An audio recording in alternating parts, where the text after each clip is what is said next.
نحمده ونصلي على رسوله الكريم وعلى آله وصحبه أجمعين اما بعد.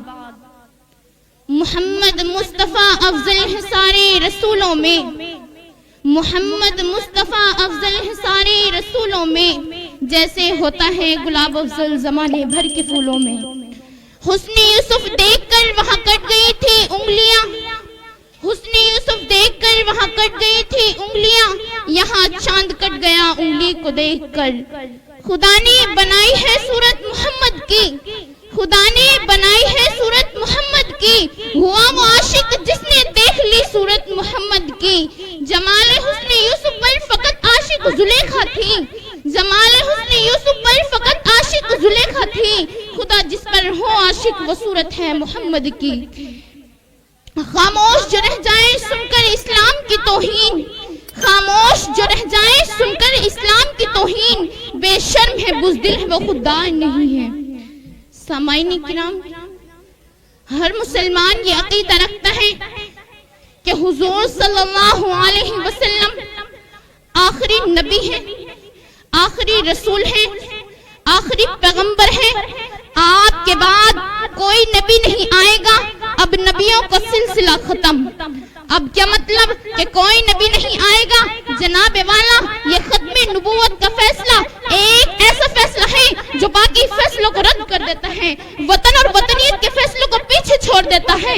اگر مسلمان کے سامنے آپ صلی اللہ علیہ وسلم کی عزت کی بات آ جائے تو ہم ملک، وطن، اسٹیٹ، ریاست، مال و دولت، جوانی، بیوی بچے کی بات نہیں چلتی. وہاں ایمان کا مسئلہ ہوتا ہے، وہاں ایمان کی محبت ہوتی ہے، وہاں دنیا کی بات نہیں چلتی، وہاں دنیا کی محبت نہیں چلتی. سامعین کرام، ختم نبوت کا مسئلہ یہ اتنا بڑا اور اہم مسئلہ ہے کہ سب سے پہلے امت کو ایمان کی دولت اسی ہی سے نصیب ہوئی، اور پورے شجرہ اسلام کی آبیانی کے لیے جو جنگ لڑی گئی، اس جنگ میں 269 صحابہ کرام شہید ہوئے. لیکن ختم تحفظ کے لیے جو جنگ لڑی گئی اس میں 1200 صحابہ کرام شہید ہوئے. لیکن ختم نبوت پر آنچ نہ آنے دی، جس کی طرف سے بارگاہ الہی کی طرف سے اعلان ہو چکا تھا، اعملوا ما شئتم قد غفرت لکم. اب جہاں ختم نبوت کا مسئلہ آ جاتا ہے وہاں ایمان والوں کا خون جوش ماننے لگتا ہے، بلکہ صحابہ کرام کا خون جوش ماننے لگتا ہے، امت محمدیہ کے ہر فرد کا خون ابلنے لگتا ہے. اور کافر کردار تک پہنچانے کے لیے ختم نبوت پر حملہ کرنے والے کو کافر کردار تک پہنچا دیتے ہیں. وہاں حضور صلی اللہ علیہ وسلم سے عشق حقیقی کا پتہ چلتا ہے کہ کون نبی کا عاشق ہے، کون نبی سے محبت کرتا ہے، کون نبی کا دیوانہ ہے. مگر افسوس، صد افسوس، ان کی ایسی عظیم چیزوں پر کیسے کیسے قوانین بنے ہوئے ہیں، ان کی تعلیم و تربیت پر کیسے کیسے اصول بنے ہوئے ہیں جن کا ضمیر آپ صلی اللہ علیہ وسلم کی محبت کے وقت خاموش رہ جاتا ہے، پھر طرح طرح کے دلائل و ثبوت مانگتے ہیں.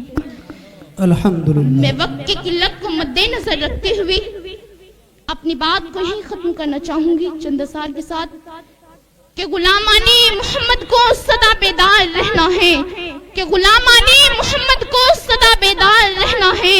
ابھی ختم نبوت پر بہت ہوشیار رہنا ہے، ابھی ختم نبوت پر بہت ہوشیار رہنا ہے. ہمیں عشق رسالت سے سدا فحشار رہنا ہے، ہمیں عشق رسالت سے سدا فحشار رہنا ہے. غلامان محمد کو سدا بیدار رہنا ہے. وما علینا الا البلاغ.